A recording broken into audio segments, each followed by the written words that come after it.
Bom, essa questão 19 da UPF diz o seguinte: uma partícula de massa m eletrizada com carga Q positiva é lançada com velocidade v constante no interior de um campo B. A direção do vetor é perpendicular às linhas de indução, sabendo que a força magnética que surge da interação com a carga com o movimento desempenha o papel de força centrípeta. Opa, então que caso que é esse? É o segundo caso. A partícula executa um movimento circular cujo raio é R e o período é T. Sob essas duas seguintes afirmações. Cara, tu vê se isso tá pouco na moda, né? Caiu em quase todas as provas. Habibs, me vê um kibe.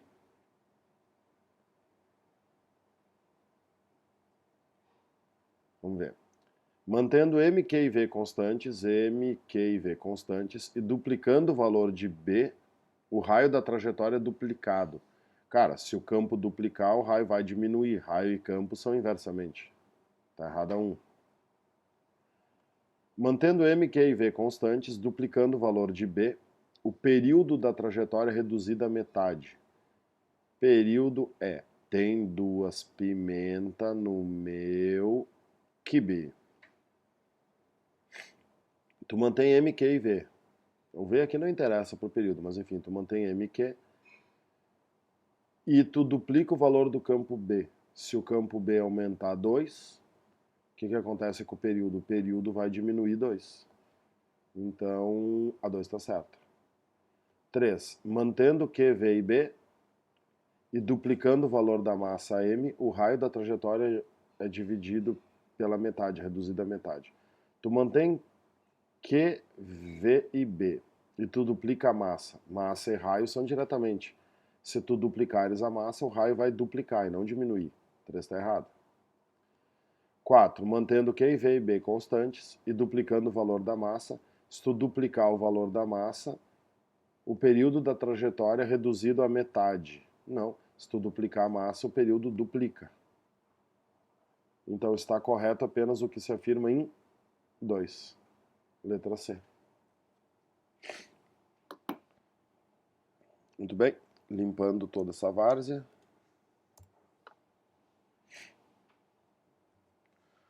Vamos para a última questão da UFSC. Olha que gráfico lindo. O campo magnético através de uma única espira com diâmetro de 80 sobre raiz de π centímetros, nossa, e resistência de 8 ohms varia com o tempo como mostrado abaixo. Que loucura. E aí começa a função, né?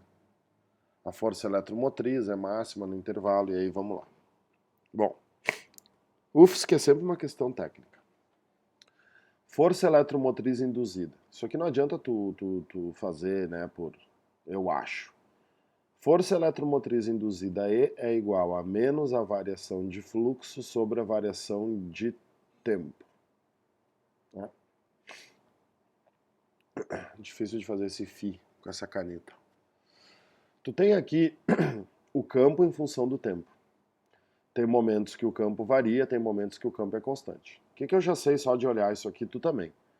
Que, por exemplo, se o campo for constante, não vai existir variação de fluxo. Então, a força eletromotriz induzida é máxima no intervalo de tempo entre 4 e 5.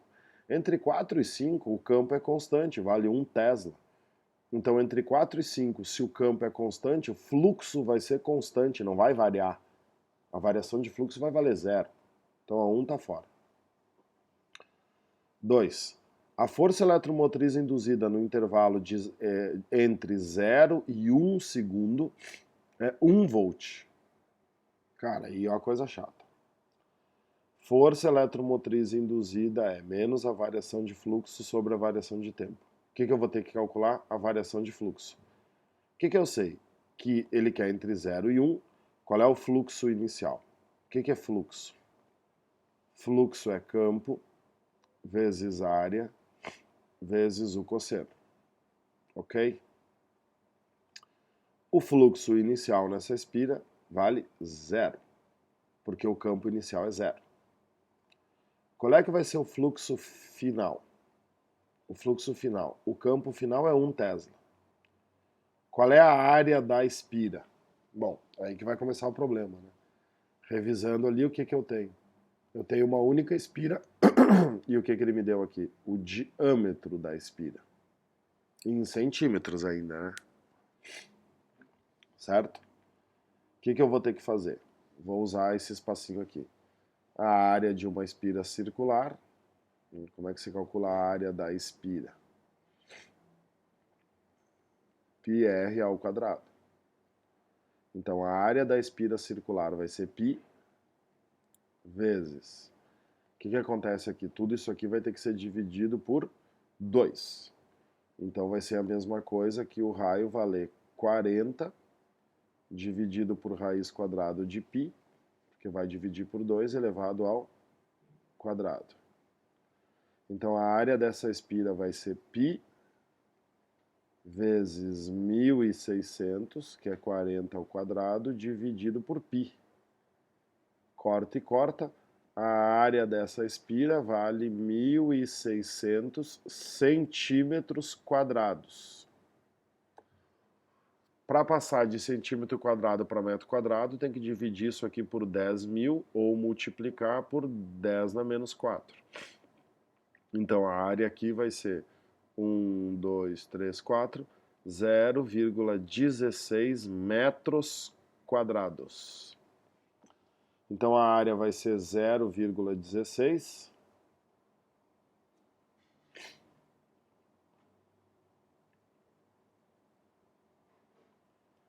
E o cosseno vai ser 1, porque varia através da área, então o ângulo ali vai ser 0 ou 180. Então, o fluxo final são 0,16 Weber. Tá? Deixa eu subir aqui para ficar ali. Então, voltando aqui para o exercício, a força eletromotriz é menos a variação de fluxo. Aí tu vê, qual é que vai ser a variação de fluxo nesse caso? E a UFSC ela é bem literal nisso, tá? O que vai ser a variação de fluxo nesse caso? O fluxo final menos o fluxo inicial vai ser 0,16 menos 0. Então, a variação de fluxo vai ser menos 0,16. Vai ser, desculpe, 0,16 positivo, Weber. Só que aqui na fórmula é menos, então eu vou ter menos 0,16 dividido pelo tempo, que é 1 segundo.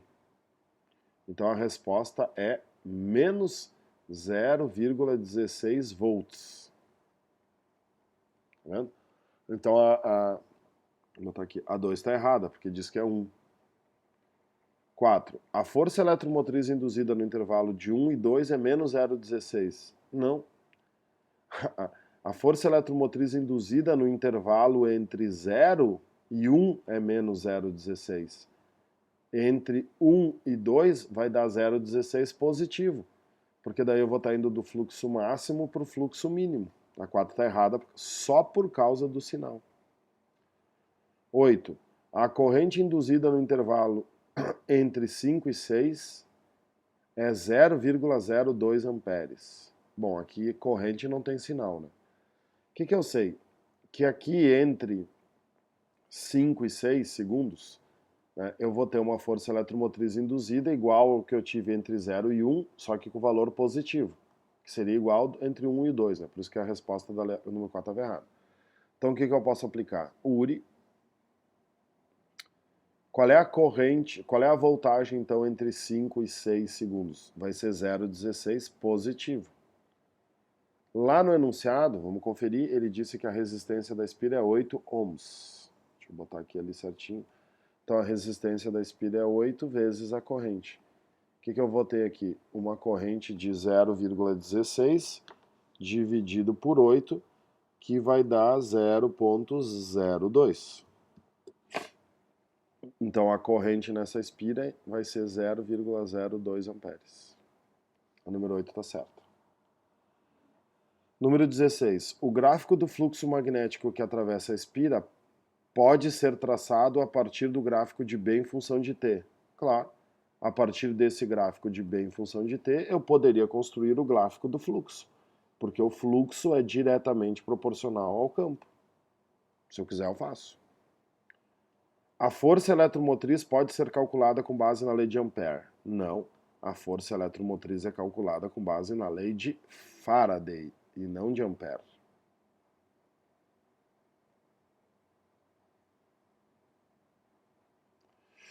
Resposta 24. 8 mais 16. Valeu? Acabou a provinha. A provinha é difícil, hein? Serve para estudar bacana.